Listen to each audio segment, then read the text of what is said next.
In this video, we're going to hit four major topics. Part 1, the looming banking crisis. Part 2, what's about to happen for all precious metal stocks. It'll be pretty significant. You're going to want to know about this. We get into that in Part 2. In Part 3, we're going to undress and expose this economy once and for all with a few recent financial charts. And then lastly, in Part 4, I'm going to tell you about two major events in military situations around the world which are going to be very relevant. This is from Inc., the approaching banking crisis. And I pulled it out from a while back. It's from the summer last year because I wanted to display to you guys that anybody who's taken the time to watch this stuff has seen it coming. And so many people have no idea. That's how it goes with everything that has to do with the economy and stock market. So not a lot of people have their eyes on this. Some people do. It starts out with shrinking office space. This is from July 11th, 2023. And there's been many articles about this stuff. You guys know. You've talked about it with your friends. The pandemic changed the game completely. Suddenly people realized they could be more productive working from home while avoiding their daily soul-crushing commutes. Many organizations with Class A office facilities now forecast that they will need only half or less of the space they previously had. Many tenants would have pruned their office space if it wasn't for long-term leases they signed in the pre-pandemic years. And it's not uncommon in commercial real estate for leases to be 10 years long. When you get the lease, do 10 years, 5 years sometimes, but a lot of times these longer leases happen. But a few of these are going to be coming due. Those leases will eventually expire, and when they come up for renewal, that's when the trouble is going to start. What trouble? A looming liquidity crisis. As renters scale back on the amount of space they rent, their landlords will find themselves in a tough spot.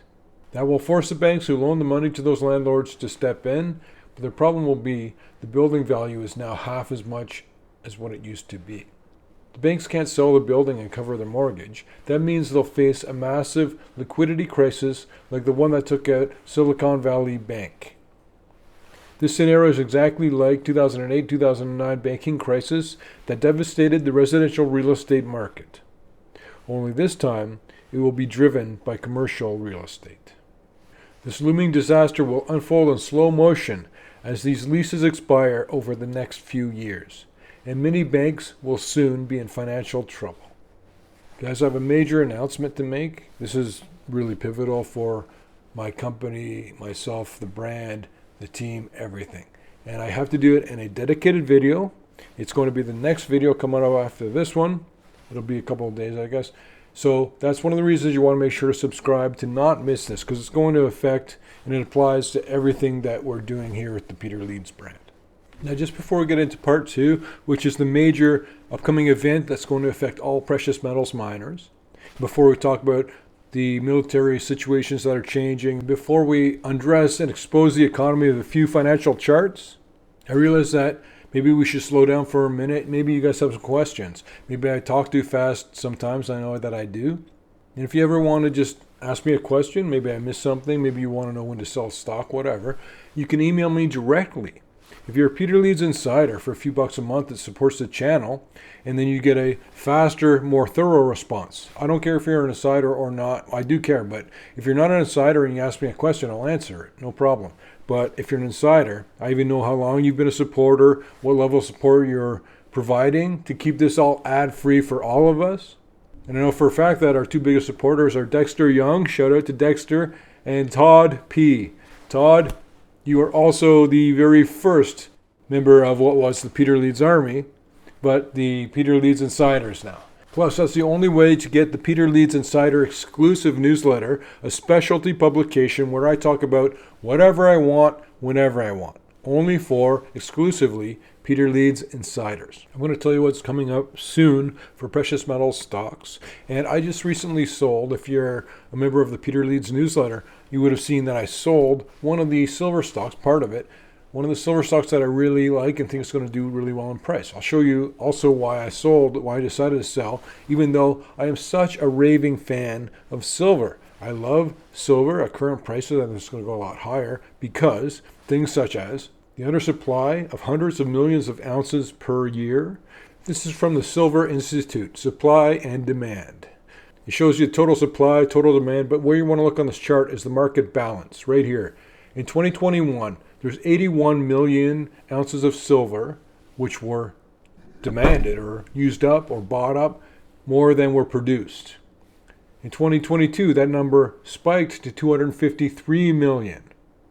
Following year, 140 million deficit. And all the while, this is at much lower silver prices.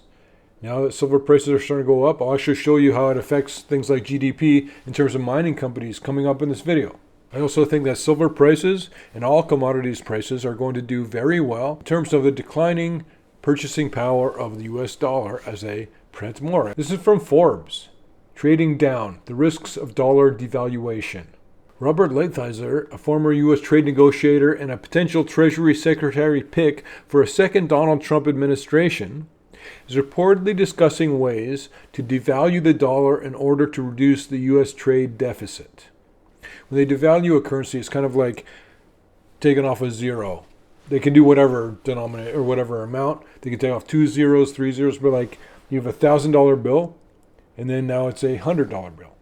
It's basically just an admission that our currency is not worth close to what we're saying, and you just devalue it all at once rather than incrementally over years and years and years. The article goes on to say a devaluation is a cut in a nation's standard of living. I also think that silver prices are going to do tremendously well because of all the geopolitical events going on right now. And I want to get into a couple of the shifts that just happened recently a little bit later in this video that are going to affect things like the price of silver. Meanwhile, there's plenty of industrial use of silver. It's being gobbled up for things like, check out this chart. This is from Gold Avenue, industrial uses of silver. I'm not going to read you the whole thing, but you can see it on screen. It's basically in so many thousands and thousands of products in different industries. And some of the silver that gets used up for industrial purposes gets recovered, but most of it does not. But this is why silver is a dual industrial metal, sort of a pseudo-precious metal, whereas gold is mainly a precious metal and a nature's insurance and a hedge against risk and a beneficiary when dollars go to risk-off investments, or when there's high inflation, even in times of deflation, gold just keeps on being money. And then we dance around the outsides of it with all these different currencies, and we misunderstand the value or the purpose of gold and how it works. Anyways, here's a chart of the stock I sold. It did very well. It's a silver mining company, but I just saw that the chart, I felt like it was breaking down a bit, running out of steam. And this was true of a lot of miners, but this one in particular kind of felt iffy to me right now. So I took some cash off the table with an intention to get back into this exact same stock even more heavily. But check this out. What's about to happen with precious metal stocks. Quarter 2 is coming out in the middle of July. A lot of the companies reported better earnings quarter 1 because the price of gold had increased and they were mining and selling gold at the same cost structure, the same workforce, the same level of expenses, but they were just getting more profit when they sold the gold. So quarter 1 took some of the recent rise in gold into effect, but the majority of it happened in quarter 2. Look at this chart. Here's a chart of gold prices. And this is from CNBC, by the way. The quarter 2 results will be mixed, but a lot of gold mining companies and silver mining companies are going to report surprisingly strong earnings and revenues, except for on the stocks that have already baked it into the pie. This is absolutely my favorite part of this entire video. We are going to expose this economy once and for all with a couple of recent charts. Check this out. This is from the U.S. Bureau of Economic Analysis. It's showing you the GDP growth rate. If you had to put music to the last 3 reads that we've been seeing, it would feel kind of like this. Now keep in mind that there were significant amounts of spending, both militarily and for government hirings in this period, both of which added to the GDP. Even though they're both not necessarily productive for the economy, you could have the best performing economy in the world just by hiring a bunch of government workers to the tune of everybody. But speaking of the military expenditures which fed into that number, here are the rising military expenditures, which as I said are always going to add to the GDP. But this is interesting. The GDP from mining. Now gold went from $1,200 an ounce in 2018 to as high as $2,400 an ounce recently. That's 100% greater. That's a doubling of the world's oldest and slowest commodity. And it did that doubling in only 6 years. The next doubling will be a lot less than 6 years, and I imagine 3 or 4. Here's a chart of the price of gold over the same time period. So you see that the GDP for mining was rising along with the rising price of gold. So add that into military spending and government spending, and that's all feeding into what was a really weak number for Q1. It would have been much worse without all these influences. So where does this leave the consumer? This is a chart of real consumer spending from the U.S. Bureau of Economic Analysis. And remember that this is on a base of things that cost more. Inflation was higher. People bought things that were more expensive, and that goes into consumer spending. Now, as inflation is coming down lower, that organically, naturally will reduce the consumer spending level. But however you look at it, it's just a bad read. It's a bad number, and consumers are under pressure. And that's despite the fact of all the monetary creation that they made to pay for everything, because other foreign nations aren't buying our debt anymore. And if you had to find one single fracture point or one thing that needed to be fixed to start fixing all of this, it would be the balance of trade. We need to be bringing more money in than we're spending, putting out to other countries. And when we do that, then the economy is getting stronger over time.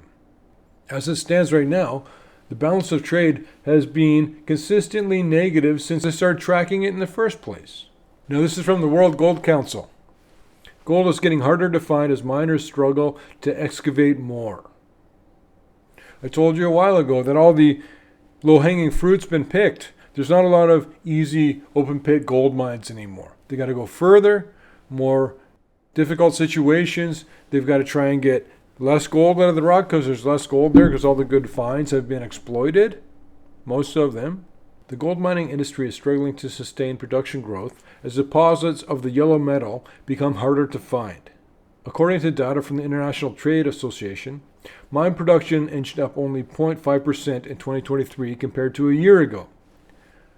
Did prices go up at all at that time? So there's barely any more mining, but prices keep on going higher. There's fewer exploitable mines. There's fewer proven resources to keep feeding all this global demand for gold. It's a supply imbalance. That's what drives prices higher quickly. It's getting harder to find gold, permit it, finance it, and operate it, says World Gold Council's John Reed. Lastly, I want to talk about 2 big military events that are really going to be meaningful. I told you about one of them already when it happened, but it's an issue that Biden has given the authorization for Ukraine to shoot missiles into Russian territory, about 200 miles right now. But I'm not against shooting missiles into Russian territory. That's not what I'm saying. I don't have a horse in this race. I think it's all horrible. I think that we're all going to get into a lot of trouble because of decisions of other people. But it represented a step up the escalation ladder. You got to watch the escalation ladder because every time it goes higher, the next one's always higher. How does Putin respond to all of this? That's the risk. You're kind of poking the bear. Should we poke him? I think we should. I think we should take all bets off, but then you wind up with nuclear war. But what will be more significant, in my opinion, is that Israeli IDF forces have entered Rafah, and that's sort of the last big bastion that they have to go through. And they will be bouncing around, going back to places they've been before, while they're going around destroying the entire country punitively. But they went into Rafah, and that was a red line for some of their enemies. And they've always said, Bibi said it himself from day one, that to really get rid of Hamas, they've got to go into southern Lebanon and fight Hezbollah. If they were to do that, that is a major reach higher on the global escalation ladder. And this has to lead to dramatically worse conflict than anyone yet realizes. And I don't mean to scare you, but you're going to want to keep an eye on this stuff. You really are. And if you want to keep an eye on things and talk with me directly, you can become a Peter Leeds Insider.